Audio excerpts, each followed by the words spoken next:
Hello guys, good morning. कैसे हैं आप सभी? आई होप आप सब अच्छे होंगे, मस्त होंगे और अपनी पढ़ाई बढ़िया से कर रहे होंगे। तो आज है हमारे टारगेट का डे 8। तो आज बस अभी मैं अपने सुबह के कामों से फ्री हो चुकी हूँ और अब मैं अपनी पढ़ाई शुरू करने वाली हूँ। तो सबसे पहले आज का हम टारगेट बना लेते हैं।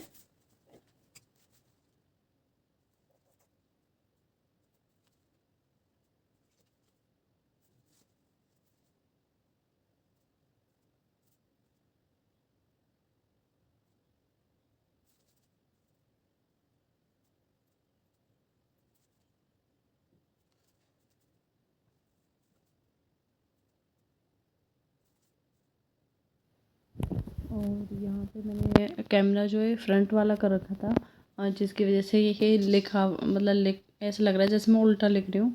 तो उसके लिए सॉरी, आगे से मैं थोड़ा ध्यान रखूँगी कि ये मैं बैक कैमरे से बनाऊँ। तो ये है मेरा आज का टारगेट, जिसमें सबसे पहले मैंने रखा है हिंदी। तो हिंदी में आज करूँगी अनिकार्ती शब्द 100। और एक क्लास में लेती हूँ, आपको जिस भी टीचर की सही लगे आप उनकी क्लास ले सकते हैं। मैं विवेक सर की क्लास लेती हूँ हिंदी की, मिक्स क्वेश्चन वाली। तो जैसे कुछ भी मैं काम कर रही हूँ तो उस क्लास को उस टाइम पे लेती हूँ कि कुछ भी काम करती रहूँ और क्वेश्चन भी मैं सुनती रहूँ।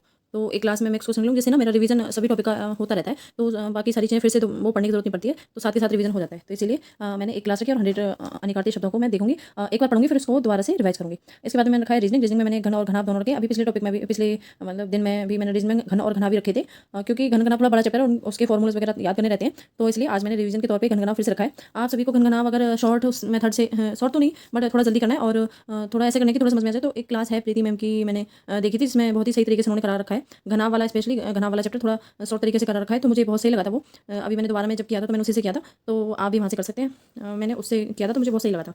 इसके बाद में है मैथ। तो मैथ में आज मैंने रखा है एवरेज को 100 क्वेश्चन, कोशिश करूँगी 100 क्वेश्चन लगा पाऊँ। बाकी कम लगा भी रहेंगे थोड़ा बहुत, 80-90 जितने भी, तो उतने मैं क्वेश्चन लगाऊंगी।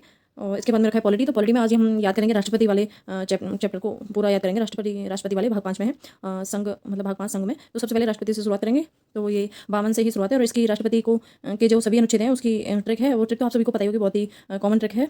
पकानी को का दुयो दशम करके है। पैसे मतलब पकानी से पैसे, पद का से कार्यपालिका का क्या कहते हैं, मैं थोड़ा थोड़ा बोल रही हूँ, फिर से रिवीजन करना पड़ेगा। कार्यपालिका का कार्यवाहक ऐसे कुछ है शायद। और नी से निर्वाचन, को से कोटा, ऐसे करके। और कार्यकाल योग्यता और दोबारा वो कर सकते हैं इस तरह से। तो मेरे को थोड़ा सा रिवीजन करना है क्योंकि मैं भूल रही हूँ। तो इसलिए आज मैंने राष्ट्रपति वाला टॉपिक रखा है। और जीके में हम करेंगे कृषि। तो कृषि वाला टॉपिक थोड़ा बड़ा है और कृषि से क्वेश्चन 1 से 2 क्वेश्चन जरूर बनते हैं, तो इसलिए कृषि को हम थोड़ा डीपली करेंगे। और 2 से 3 दिन मैं कृषि को ही रखने वाली हूँ जीके वाले टॉपिक में। तो आज के टॉपिक में मैंने रखा है जीके में कृषि। तो बस यही मेरा आज का टारगेट है। अब मैं आपको एक बार दिखा देती हूँ अपना घन घनाभ वाला जो रीजनिंग में चैप्टर है वो। तो मैं रीजनिंग का पूरा नोट से दिखाती हूँ एक बार। तो देखो, सबसे पहले ना मैंने यहाँ पे अपना पूरा सिलेबस रीजनिंग का लिख रखा है कि कौन कौन से चैप्टर पढ़ने हैं। तो ये यूपीएसआई के लिए मैं जब पढ़ रही थी तो उसी टाइम पे मैंने पूरा वो लिखा था। तो इसमें डाटा सफिशिएंसी तो शायद आता है, आई थिंक डी आई नहीं आता, डाटा इंटरप्रिटेशन वाला चैप्टर शायद इसमें नहीं आता है। एक बार और देख लूँगी मैं सिलेबस को। और इसमें इनपुट और आउटपुट भी नहीं आता है, उसमें एसआई वाले में था, तो यहाँ पे मैंने लिख लिया था ये। और इसमें 1-2 चैप्टर ही हैं बस जो नहीं आते, बाकी सारे ही चैप्टर इसमें भी आते हैं और उसमें भी सेम ही है। तो यहाँ पे सबसे पहले मैंने लिखा है सिलेबस, और उसके हिसाब से ही मैं उनको पढ़ती जाती हूँ। मतलब अब रीजनिंग तो मैं नहीं पढ़ती हूँ, बस रीजनिंग में तो प्रैक्टिस करना ही वो है, और जो याद करने की चीज़ें हैं वो मैं धीरे धीरे काफ़ी हद तक याद करनी है। तो मैं दिखा देती हूँ आपको क्यूब एंड क्यूबाइट। तो वो कुछ इस तरह से मैंने कर रखा है। इसमें ना पीछे थोड़ी से बचा था, तो मैंने उसमें मैथ का भी वो कर लिया था।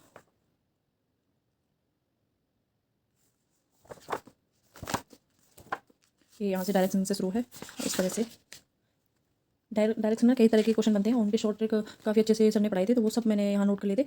और मैंने रीजनिंग का नोट्स बहुत ही अच्छे तरीके से बना रखा है, जिंदगी में शायद मुझे रीजनिंग पढ़ने की जरूरत नहीं पड़ेगी। बस मैं अपना एक बार नोट्स रिवाइज करूँगी और मेरा मतलब किसी भी एग्जाम के लिए काफ़ी है। इस तरह से मैंने नोट्स बनाया कि किसी भी एग्जाम के लिए काफ़ी है।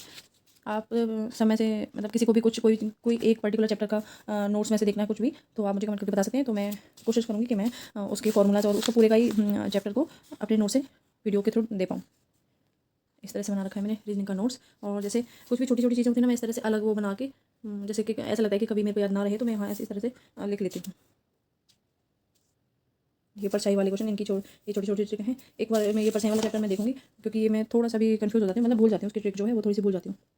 इस तरह से बना रखा है। तो ऐसे धीरे धीरे दिखाऊंगी तो बहुत ज़्यादा लेट हो जाएगा, तो मैं थोड़ा फास्टली दिखाऊंगी। ये अल्फ़ाबेट वाला चैप्टर है, और इसमें भी कुछ जैसे अर्धांश को विपरीत कर दिया जाता है, और किसी मतलब लेफ्ट राइट से अलग अलग उनकी मतलब स्थिति देकर नंबर्स की पूछ लिया जाता है। तो उनकी भी छोटी छोटी ट्रिक हैं इसमें, काफ़ी अच्छे से सबने बता रखी हैं। तो वो सब भी मैंने इसमें लिख रखी। इनसे ना क्वेश्चन थोड़ा जल्दी बन जाता है, टाइम नहीं लगता है, और उसको मतलब नॉर्मली बेसिक तरीके से करेंगे तो बहुत ज़्यादा टाइम लग जाता है, इसलिए। तो ये हो जाते हैं कुछ इस तरह से वर्णमाला की। यहाँ पे ब्लड रिलेशन में मैंने सिर्फ एक ही पेज किया था, क्योंकि ब्लड रिलेशन मेरा ठीक है तो इसलिए मैंने बहुत ज़्यादा कुछ नहीं करा था। ब्लड रिलेशन का मतलब कुछ शॉर्ट ट्रिक नहीं थी, इसलिए मैंने फिर वही कर लिया। थोड़ा बहुत ही है, बहुत ज़्यादा कम। यहाँ पर रैंकिंग आ जाती है। रैंकिंग में भी थोड़ी कुछ ऐसी चीज़ें थी जो मुझे पहले नहीं पता थी और जो शॉर्ट ट्रिक से हो सकती थी, तो वो भी मैंने यहाँ पे लिखी हुई हैं। देखो ये वाली ट्रिक भी, ये वाले क्वेश्चन तो कुछ ज़्यादा आते हैं, जब दाएँ कर सकते हैं बाएँ कर सकते हैं, तो इस तरह के क्वेश्चन रीजनिंग में आते ही आते हैं। क्या कि क्लास करा रखी सर ने, तो जो इंपॉर्टेंट था वही करा मैंने। ये मेरा क्लॉक वाला चैप्टर है पूरा, ये आप देख सकते हैं। सबसे पहले मैंने यहाँ पे जो फॉर्मूला और जो बेसिक चीज़ें हैं उसके पढ़ने के लिए तो सबसे पहले बोल के उसके बाद क्वेश्चन जो नई नई तरह के क्वेश्चन होते हैं उनको कर रखा है आगे।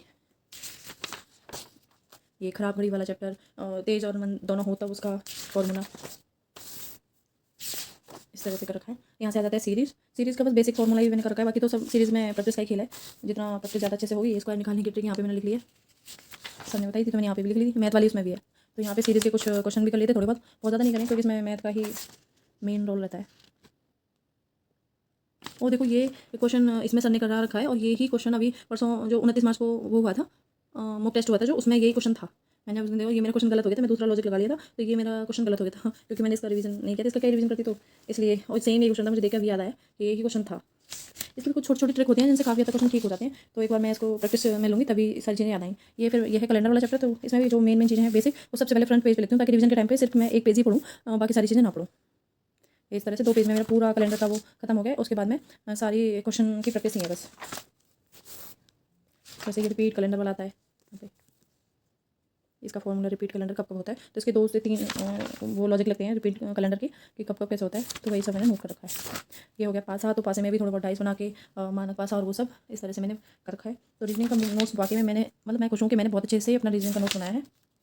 ये इनइक्वालिटी, ये वाला क्वेश्चन तो मैं बहुत जल्दी कर लेती हूँ, इतने अच्छे से समझ में आ गए हैं। अगर आप सब में से किसी को समझना है तो मेरे को बता देना, कि जिसकी भी समझ में ये चीज़ नहीं आती हो और आपको समझना है तो आप मुझे कमेंट करके ज़रूर बताएं, तो मैं बहुत ही आसान तरीके से आपको समझा सकती हूँ। ये बहुत ही मतलब बहुत आसान तरीका है इसको समझने के लिए, बहुत जल्दी हो जाते हैं, देखते ही आप ये क्वेश्चन कर पाओगे। इस तरह के क्वेश्चन ये होते हैं, सीटिंग अरेंजमेंट और फिर ये कोडिंग डिकोडिंग, और बस यही हैं चैप्टर कुछ। बाइनरी कोडिंग और वेन डायग्राम में तो यही है कि पता होना चाहिए, थोड़ी जीके वगैरह से ले लेते हैं कई बार क्वेश्चन, तो वो सब चीज़ें हमें पता होना चाहिए, तो कोई भी बना ही लेगा। इसमें से पढ़ने की कोई बात नहीं है। कथन और निष्कर्ष ये थोड़ा देखने की मतलब रहता है कि क्या किस तरह से करना रहता है, तो ये थोड़ा ज़रूरी है, जिसमें मैंने थोड़ा बहुत नोट डाउन कर लिया है। इसके बाद में ये क्यूब एंड क्यूबॉइड, तो इसमें भी मैंने शॉर्ट जो मेन बेसिक चीज़ें हैं वो सब यहाँ पे इस तरह से कर ली है। उसके बाद मैंने क्वेश्चन को किए हैं। जैसे देखो ये मेन पार्ट इसी के है, जब एक सतह रंगी हो तो 6 इंटू n माइनस 2 का स्क्वायर, इस तरह से जब 2 रंगी हो तो इस तरह से ये सब, जब कोई सतह ना रंगी हो ये चीज़ें मेन इतना पार्ट पढ़ लो ना घन में, तो इतना ही काफ़ी है, बस इतना पार्ट याद कर लो, इसी से क्वेश्चन बनते हैं।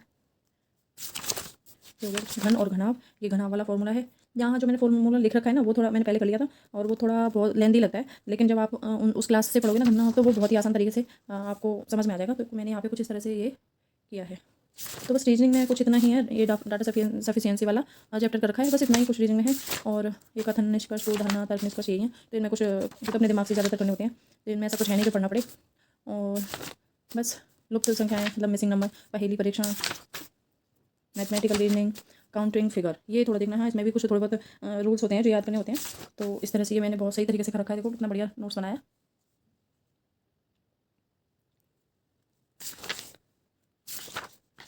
और यहाँ पे इतना वो बचा था, तो इसमें मैंने फिर ये मैथ का कर लिया था। तो बस रीजनिंग का मेरा नोट्स इस तरह से है। अगर कोई भी चैप्टर आपको अच्छे से डीपली देखना है और पूरा देखना है तो कमेंट करके जरूर बताएं मुझे। तो बस आज के लिए इतना ही, मिलते हैं नेक्स्ट वीडियो में। तो बस आज के लिए इतना ही, मिलते हैं नेक्स्ट वीडियो में। So thank you so much, bye, take care, please like share and subscribe.